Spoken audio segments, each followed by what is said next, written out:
Assalamualaikum warahmatullahi wabarakatuh. Jumpa lagi dengan saya, rekan-rekan semua. Semoga kita semua dalam keadaan sehat walafiat dan selalu dilindungi oleh Allah Subhanahu wa taala. Pada kesempatan ini, saya insya Allah akan berbagi hikayat tentang kerajaan-kerajaan Islam yang berada di Indonesia. Pada kesempatan ini, saya akan menerangkan dan menjelaskan yaitu tentang Kerajaan Kesultanan Aceh. Kesultanan Aceh berdiri sekitar tahun 1507 sampai dengan 1903. Kesultanan Aceh ini terletak di daerah Aceh atau yang disebut dengan Aceh Rayuk yang sekarang menjadi Aceh Besar. Kerajaan ini didirikan oleh Ali Mughayat Shah tahun 1496.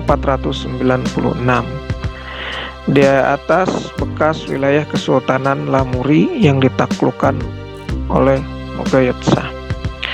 Meski demikian, awalnya Aceh merupakan bagian atau semacam kerajaan bawahan dari Kesultanan Pedir atau Pidi. Karena itu, penentuan awal Aceh sebagai sebuah kesultanan adalah ketika Mughayat Shah dilantik menjadi kesultanan pada tahun 1507. Ada juga yang mengatakan dalam sumber lain bahwa diperkirakan tahunnya 1515. Setelah berhasil menaklukkan Pedir serta kesultanan-kesultanan lain sekitarnya seperti Daya, Lidi, dan Nakur. Keempat kesultanan ini juga dibangun di atas puing-puing kerajaan-kerajaan Hindu dan Buddha yang pernah ada sebelumnya seperti Indrapurba, Indrapurwa, Indrapatra, dan Indrapura atau Indrapuri. Rekan-rekan semua, Aceh merupakan salah satu dari kerajaan Islam yang besar, terutama karena kemampuannya mengembangkan pola dan sistem pendidikan militer. Komitmennya menentang hegemoni bangsa Eropa, sistem pemerintahan yang teratur dan sistemis, mewujudkan pusat-pusat pengkajian ilmu pengetahuan, hingga kemampuan menjalin hubungan diplomatik dengan negara-negara lain. Diberitakan lagi dari sumber sejarah lain bahwa tentang kesultanan ini adalah tercantum dalam kitab Bustanus Salitin karya Nuruddin Ar-Raniri tahun 1637. Ini yang berisi tentang silsilah Sultan-Sultan Aceh, dan ada juga sumber lain yaitu dalam batu nisan makam Sultan Ali Mughayat Shah. Nah, di batu nisan ini disebutkan Sultan Ali Mughayat Shah itu tercantum wafatnya sekitar 12 Zulhijjah tahun 930 Hijriah atau 7 Agustus 1530 Masehi. Rekan-rekan semua, kerajaan Sultan Aceh ini bisa digembangkan kondisi sosial, politik kerajaan ini atau kerajaan kesultanan Aceh berkembang pesat ketika Pasai berada di ambang keruntuhan. Sejak diserang Majapahit sekitar tahun 1360 dan Malaka jatuh ke tangan Portugis. Hal itu karena jatuhnya Malaka dan surutnya pengaruh Pasai membuat kapal-kapal yang lewat di perairan Selat Malaka singgah di pelabuhan Aceh. Pada tahun 1524 Pasai menjadi bagian dari Kesultanan Aceh.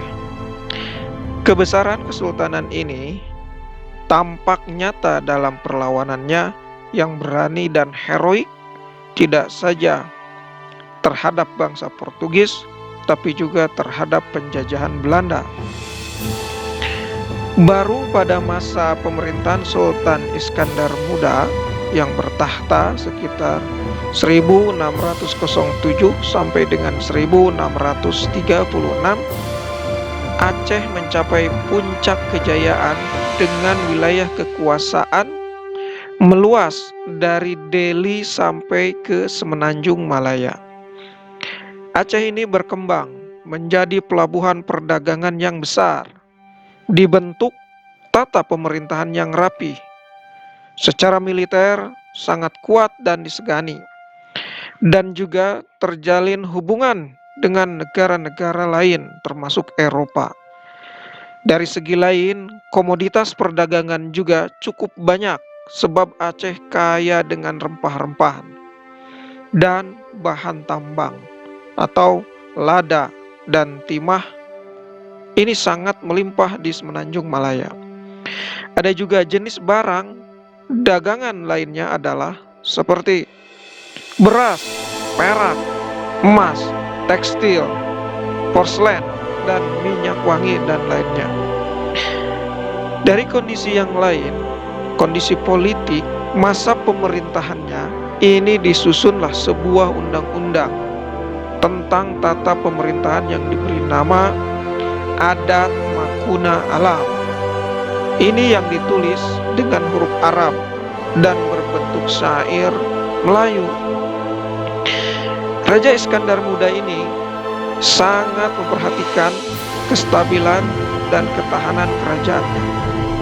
Maka ia membentuk militer yang kuat sehingga secara militer Aceh dianggap kesultanan terkuat pada masa itu. Iskandar Muda juga terkenal piawai dalam urusan diplomasi. Tidak saja dengan kerajaan-kerajaan lain di Nusantara, tetapi juga ia melakukan hubungan diplomasi dengan negara-negara Eropa seperti Inggris, Belanda, Turki Utsmani, dan Perancis. Sahabat-sahabat semua, meskipun Kesultanan Aceh ini merupakan negara Islam, kehidupan masyarakatnya tetap bersifat feodal. Dalam tatanan masyarakatnya, Aceh memiliki golongan bangsawan yang memiliki gelar, itu namanya teku, dan golongan ulama yang bergelar tengku. Jadi bangsawan diberi gelar namanya teku. Nah, kalau golongan para ulama diberi gelar tengku. Jadi di Aceh ini mempunyai gelar-gelar yang ditentukan pada zaman itu. Kedua golongan ini sering bersaing dan berebut pengaruh dalam masyarakat. Dilanjutkan kepada kondisi lain seperti di bidang kesusastraan dan agama. Aceh melahirkan beberapa ulama ternama yang hasil karyanya menjadi rujukan utama dalam bidang masing-masing. Seperti mereka adalah Hamzah Pansuri. Hamzah Pansuri hidup pada masa Iskandar Muda. Dengan karyanya, Hamzah Pansuri ini Tabyan fi Ma'rifati al-Adyan. Terus juga ada tokoh lain, Samsuddin al-Sumatrani dengan karya Mi'raj al-Muhaqqiqin al-Iman. Tambah lagi juga ada Nuruddin al-Arini dengan karya Syirat al-Mustaqim. Juga ada tokoh lain, Syekh Abdul Rauf Singkili dengan karya Mi'raj at-Tulab fi Fahsil. Nah, mereka mempunyai pengaruh dan berpengaruh pada daerah Aceh. Selain itu, mereka juga selain di Aceh mempunyai pengaruh sampai dengan ke daerah Jawa. Kerajaan kesultanan ini di bawah Iskandar Muda. Nah, Iskandar Muda berikutnya diganti oleh Iskandar Tsani. Iskandar Tsani memerintah sekitar tahun 1636 sampai dengan 1641. Pada masa pemerintahannya Iskandar Sani hidup sastrawan besar atau muncul sastrawan besar yang bernama Nuruddin Ar-Raniri. Ini terkenal dengan karyanya yang berjudul Bustanus Salatin, yang berarti taman-taman raja. Isinya adalah tentang adat istiadat Aceh dan ajaran tentang Islam. Rekan-rekan semua, sepeninggal Iskandar Sani, Aceh mengalami kemunduran.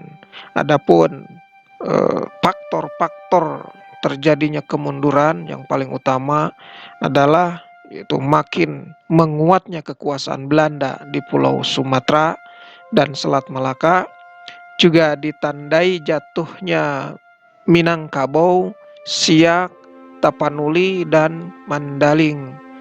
Terus juga ada Delhi serta Bengkulu ke tangan Belanda. Nah, faktor ini yang menyebabkan runtuhnya atau mundurnya kerajaan Aceh ini. Selain itu ada faktor lain, yaitu terjadinya perebutan kekuasaan, terutama antara golongan bangsawan itu dengan gelar Teku dan golongan ulama dengan gelar Tengku. Nah, terjadilah perebutan-perebutan kekuasaan. Nah, di antara para ulama sendiri pun terjadi pertikaian-pertikaian karena